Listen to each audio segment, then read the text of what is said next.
Satu, konsep dan prinsip dasar. Kognitif konsep belajar adalah perubahan interpretasi pemahaman, bukan sekadar respon terhadap stimulus.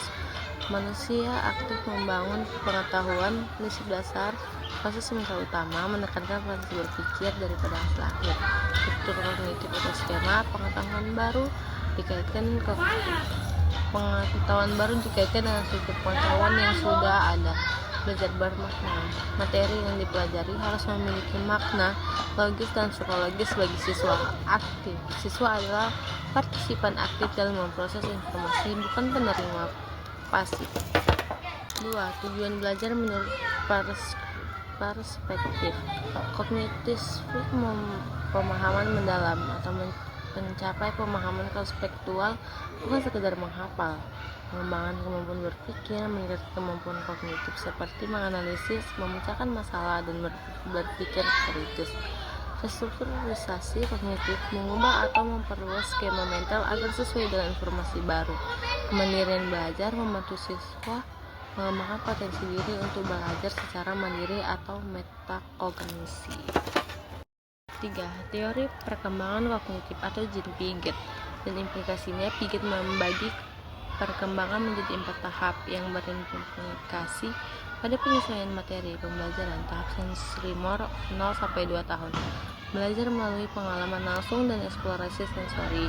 Tahap profesional 2-7 tahun, penggunaan simbol dan bahasa namun berpikir belum logis, belajar membutuhkan alat peraga visual. Tahap operasional konkret 7-12 tahun, berpikir logis terhadap objek fisik, pembelajaran perlu elaborasi materi nyata. Tahap operasional formal 10-15 tahun ke atas, kemampuan berpikir abstrak, hipotesis, dan deduktif. 4. Teori pemrosesan informasi dan penerapannya. Teori ini menganalisis bagaimana manusia menerima, menyimpan, dan menggiling informasi. Jadi cara kerja komputer, komponen sensori atau memori, perhatian working memory atau pemrosesan, dan lateral memory penyimpanan.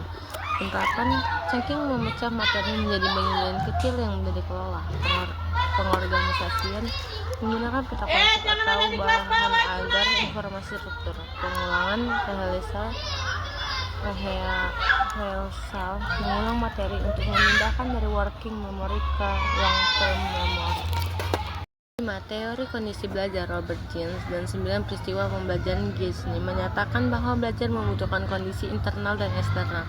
9 peristiwa 9 events of inclusion. Untuk pembelajaran efektif, mendapatkan perhatian gain attention, menginformasikan tujuannya for millions of objectives, merangsang ingatan stimulus recall of primer learning, menyajikan materi atau present the context, memberikan bimbingan belajar provide learning guidance, menampilkan kinerja elected performance, memberikan umpan balik provide feedback, menilai kinerja assess performance, meningkatkan retensi dan transfer action regional and transport penerapan menggunakan multimedia yang merangsang pikiran dan emosi.